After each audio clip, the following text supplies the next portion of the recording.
Bien, pues esta diapositiva nos va a ser extraordinariamente útil para definir determinados tipos de personalidad de acuerdo al carácter y a las situaciones emocionales, las costumbres emocionales que tienen las personas. Y vamos a ver distintos tipos de personalidad para que tú te sientas identificada con alguna de ellas. Primero lo que vamos a hacer es irlas poniendo de una por una y después vamos a irlas explicando. Estas líneas que vemos aquí van a representar el estado de las emociones en una persona normal, en una persona conocida como neurótico, en las personas que son tímidas o depresivas, etc. Y sobre estas líneas vamos a dibujar unas curvas, unas por arriba de la línea media y otras por debajo de esta línea media.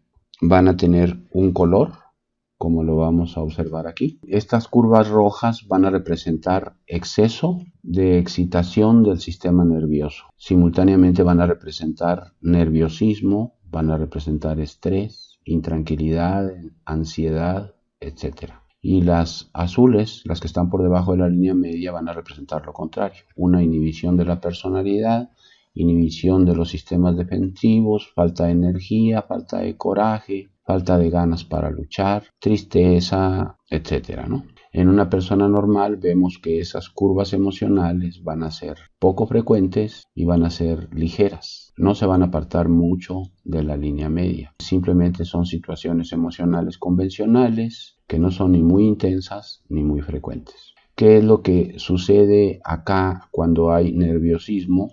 En una curva roja, en una curva de excitación excesiva del sistema nervioso con respecto a los neurotransmisores excitadores, que aquí en todas estas curvas rojas que van a significar estrés y nerviosismo, los neurotransmisores excitadores van a estar altos y acá van a estar bajos.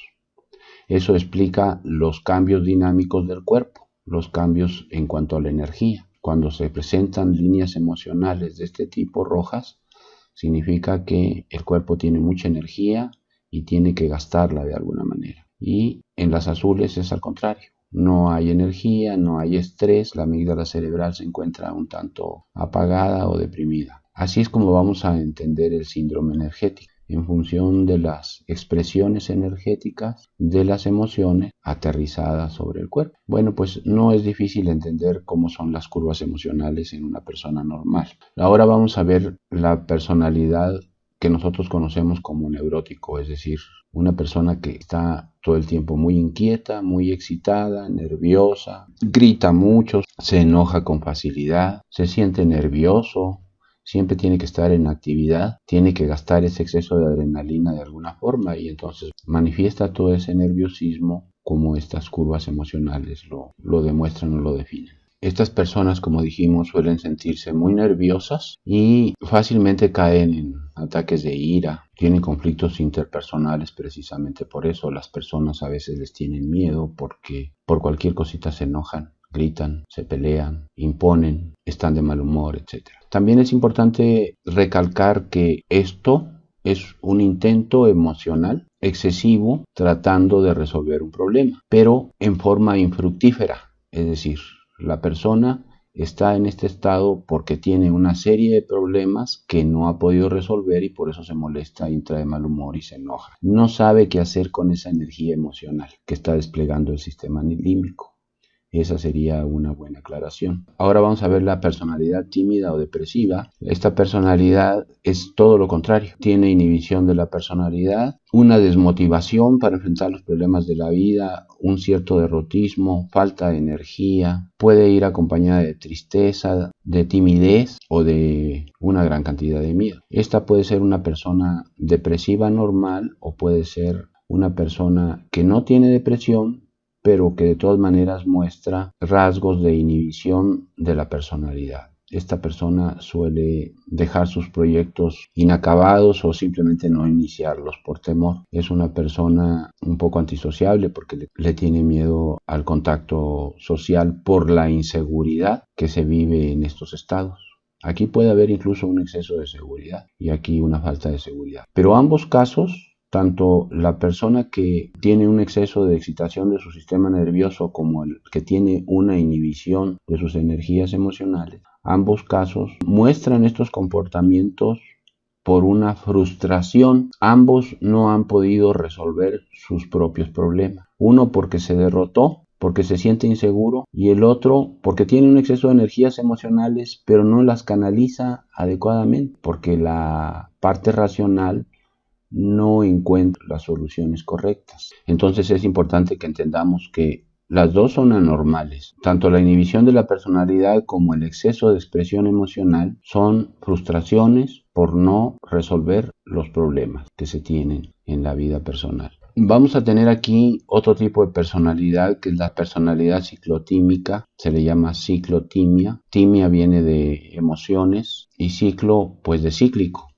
Entonces este tipo de personalidad muestra unas curvas emocionales de este tipo. Pueden estar nerviosos, incluso alegres, agitados, con estrés, y de repente entran en un estado contrario de tristeza, de depresión, de desgano, de apatía, de derrotismo.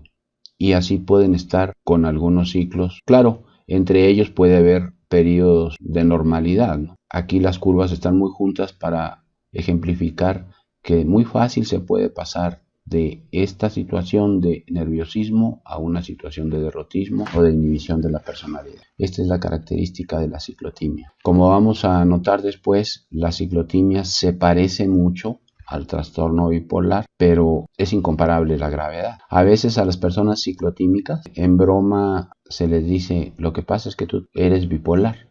No es que sea bipolar. Tiene características bipolares, que es distinto, porque sí son características bipolares estas, pero la gravedad es muy distinta. Después vamos a explicar más a fondo los trastornos bipolares. Ahora vamos a ver la depresión mayor. En la depresión mayor ya estos cuadros de inhibición de la personalidad se vuelven más graves. Aquí en estos cuadros de depresión menor, podríamos decir, una depresión más típica, convencional, que no son muy graves, puede el individuo todavía tener ciertos contactos sociales, puede comer, puede tener incluso energías físicas más o menos convencionales. ¿Por qué? Porque la amígdala cerebral no está totalmente derrotada, por decirlo de alguna manera, está como inhibida nada más, pero no está derrotada. En la depresión mayor, la amígdala cerebral ya se ha derrotado completamente, el sistema emocional se ha derrotado completamente y se presenta este cuadro. A veces en una depresión convencional la persona todavía habla, platica, come.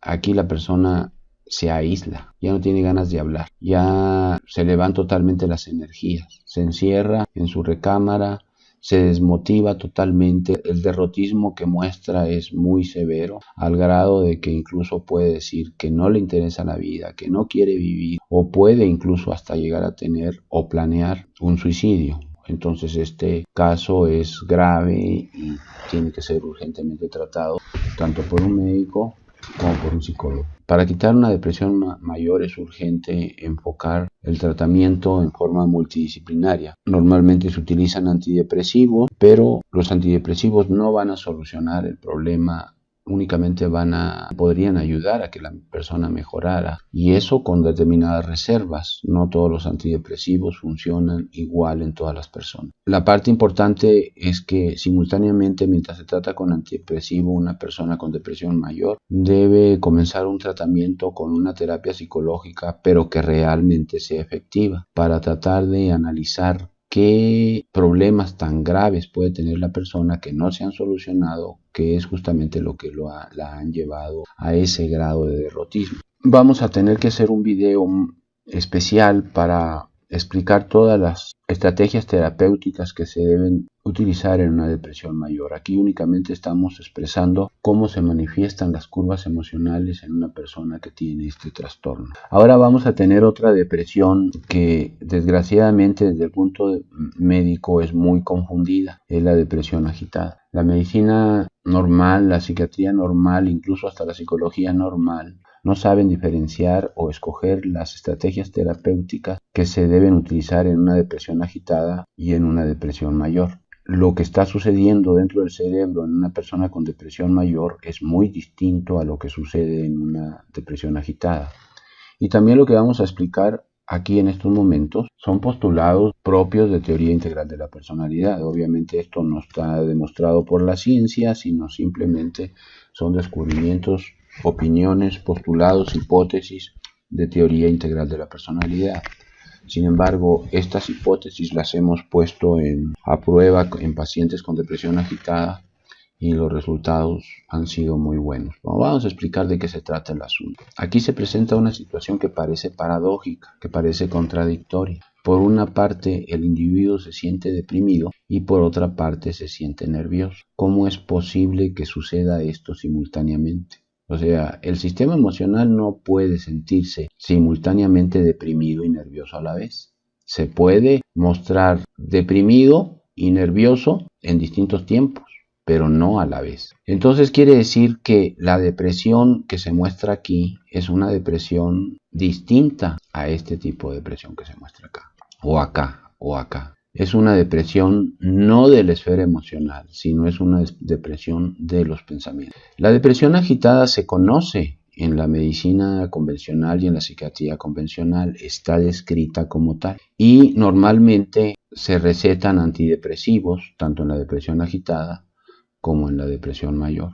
Ahí es en donde teoría integral de la personalidad considera que eso es un error, porque en realidad lo que está sucediendo en el individuo es lo siguiente. El individuo se siente ansioso, se siente inquieto, se siente angustiado, se siente nervioso. ¿Por qué? Porque la amígdala cerebral está trabajando correctamente. La amígdala cerebral está generando estrés en los circuitos del estrés. El sistema defensivo emocional sí está funcionando en este individuo. Pero entonces, ¿por qué se considera que está deprimido? Porque cuando este individuo va con un médico, le platica al médico, es que yo soy incompetente, es que yo no sirvo para nada, es que no puedo solucionar mis problemas, es que soy un inútil, etc. Pero todas esas palabras que suenan a un estado emocional, en realidad son pensamientos depresivos. El individuo se siente, más que sentirse incompetente, se considera incompetente, que es distinto. Entonces, esta persona posiblemente ha intentado solucionar sus problemas y al darse cuenta que no ha podido, pues sus pensamientos llegan a la conclusión: soy un inútil, soy un tonto, soy poco inteligente, etc., ¿no? Entonces no puedo gobernar mi vida. Son pensamientos depresivos que hay que diferenciar de sentimientos depresivos. Siempre que un individuo tiene estrés, siempre que un individuo está nervioso, significa que su sistema emocional está intentando lo mismo que pasa acá en el neurótico, ¿no? Está intentando resolver sus problemas.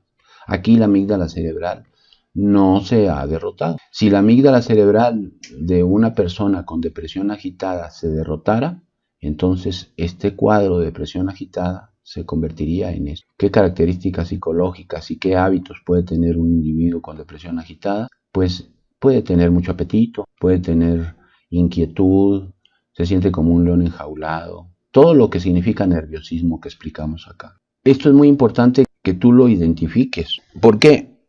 Porque si vas con un médico o con un psiquiatra y le platicas esta situación, pues te va a recetar un antidepresivo. Y esa no puede ser justamente una buena estrategia. ¿Para qué te recetan un antidepresivo? La mayoría de los antidepresivos que se recetan elevan la serotonina. Y normalmente eso es lo que te dicen los psiquiatras o los médicos cuando te diagnostican una depresión. Te dicen: la serotonina de tu cerebro está baja por algunas circunstancias, tenemos que elevarla.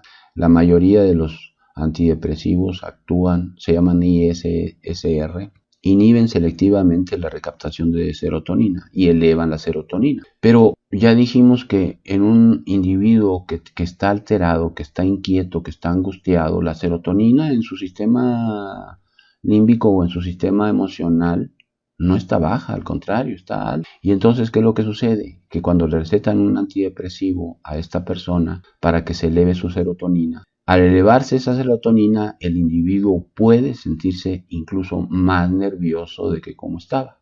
Así me llegan los pacientes a mi consultorio, quejándose de eso, de que su psiquiatra le recetó un antidepresivo y que dejó de tomárselo porque él se sintió más mal. Ahora los psiquiatras se están dando cuenta de esta situación.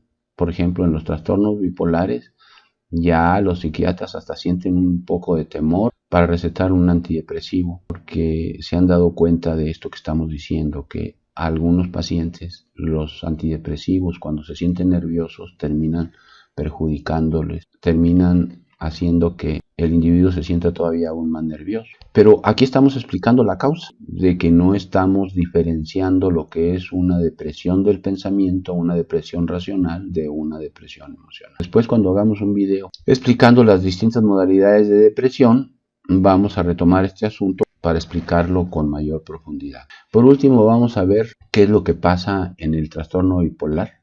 Hay dos tipos de trastorno bipolar, el trastorno bipolar de tipo 1 y el de tipo 2. Ambos suelen confundirse popularmente con la ciclotimia, porque se parecen mucho los tres.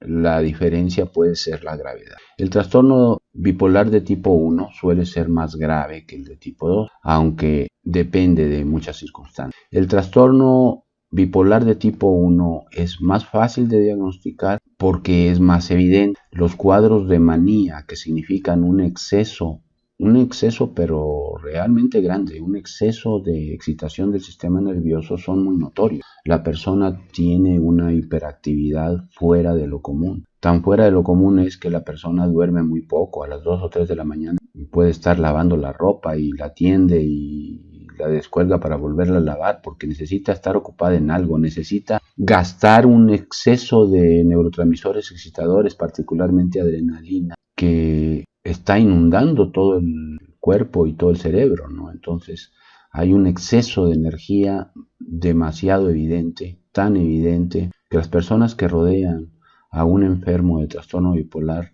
de tipo 1 en su etapa de manía se dan cuenta de que eso ya es un trastorno psiquiátrico, que no es normal ese comportamiento. Estas personas pueden tener a veces un exceso de alegría, un exceso de optimismo, pueden sentirse muy prepotentes para solucionar todo, tienen hiperactividad y pueden tener trastornos de pensamiento tan evidentes que ya el trastorno psiquiátrico pues no se puede esconder. Requieren muchas veces de internamiento y de medicamentos antipsicóticos para poder controlar estos cuadros. Luego esta persona de repente deja esta etapa de manía y cae en una etapa de depresión mayor. Para la teoría integral de la personalidad, este cambio tan brusco se puede deber a un intento de la personalidad de equilibrar con una depresión mayor tan intensa este grado de manía tan intenso. Si la persona no dejara este grado de manía, podría morir porque su cuerpo está gastando demasiada energía. Llegaría un momento en que se le agotarían las energías, y por falta de energía, por exceso de gasto de energía, la persona podría morir. Pero lo mismo sucede también en una depresión mayor. A veces esta dualidad depresión-manía a veces comienza primero con una depresión y luego se brinca a una manía. Y cuando se presentan estos dos cuadros pueden venir periodos de normalidad y luego se vuelven a presentar, etcétera, aun cuando el paciente esté medicado. Ahora en el trastorno bipolar de tipo 2 es muy parecido al trastorno bipolar de tipo 1, pero puede variar la gravedad de la manía. Por eso se llama hipomanía. Esta hipomanía puede ser tan variable en su grado que pasa desapercibida para los médicos. Entonces el trastorno bipolar de tipo 2, igual que la ciclotimia, suele estar subdiagnosticado. Muchas personas pueden tener trastorno bipolar, han visto a médicos y ninguno le ha detectado que tiene esta situación. Aquí me han llegado pacientes con esos casos que no han sido diagnosticados, ¿no? Y están siendo tratados increíblemente en institutos de psiquiatría y aún así no han sido diagnosticados correctamente. Esta persona puede tener las mismas características que acá, un exceso de confianza en sí misma. Esta persona incluso puede vaciar su cuenta bancaria en proyectos muy optimistas. Puede tener mucho optimismo para generar proyectos, confía demasiado en sí misma.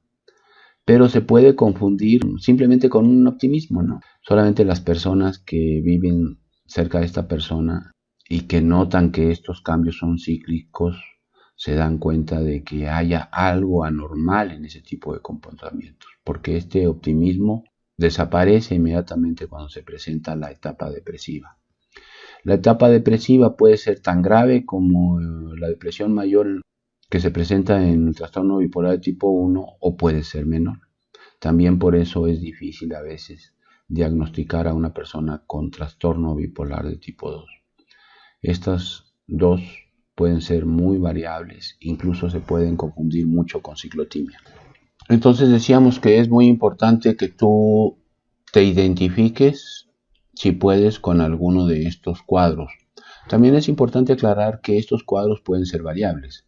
Estas son tendencias de la personalidad, pero en un momento dado una persona normal puede entrar en una situación de esta naturaleza o de esta otra, sobre todo si esa persona normal se enfrenta a un problema de mucha estatura para sus capacidades, un problema muy grande que rebasa sus capacidades defensivas. Todos estos cuadros los vamos a considerar como posibilidades o tendencias de la personalidad, pero pueden fluctuar. ¿Y por qué es importante que tú te identifiques qué tendencia de personalidad tienes? Porque las estrategias terapéuticas van a depender de ello. En todos va a haber un patrón común.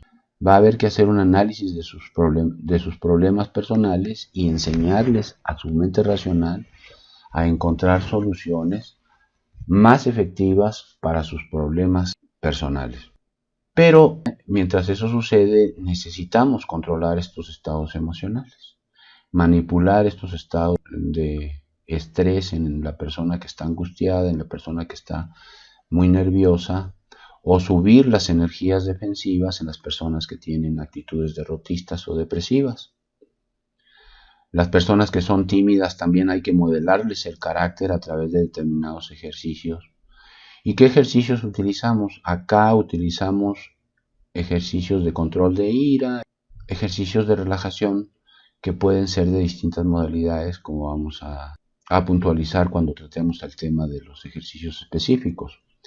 Y aquí vamos a utilizar ejercicios de golpeo, vamos a utilizar estimulación de los sentidos en forma gratificante, música muy alegre, todo aquello que pueda excitar el sistema nervioso de una manera positiva. Aquí lo que necesitamos a veces es incrementar el estrés, sobre todo en estas personas. Esta persona no tiene estrés, la persona con depresión mayor no tiene estrés, su amígdala está derrotada y su sistema de estrés está inhibido también. Entonces lo que necesitamos aquí es justamente hacer que el sistema del estrés se eleve, comience a funcionar bien. Cuando comience a funcionar bien, la persona va a sentir mayor energía, va a sentir más adrenalina, va a sentir mayor cantidad de serotonina, etc. Esta cuestión de los neurotransmisores también es muy interesante, le vamos a tener que dedicar algunos videos independientes. Aquí en la depresión agitada, por último, aclaramos que igual la estrategia terapéutica aquí está definida por lo que está pasando en estas dos esferas. La esfera emocional está excitada, hay estrés, entonces tenemos que utilizar los mismos recursos emocionales, los mismos recursos terapéuticos que utilizamos en la persona que está nerviosa, agitada, neurótica. Y en cuanto a los pensamientos, que es la parte que está deprimida, pues necesitamos dar una terapia cognitiva para darle confianza racional. Esta es la estrategia terapéutica que se utiliza en la depresión agitada. Detenemos el video porque se está haciendo muy largo, pero como te digo, es muy importante que tú te identifiques con algún tipo de personalidad para que sepas qué ejercicios te convienen de los distintos que se proponen en teoría integral de la personalidad para controlar los estados emocionales y el estrés. Nos vemos en otro video.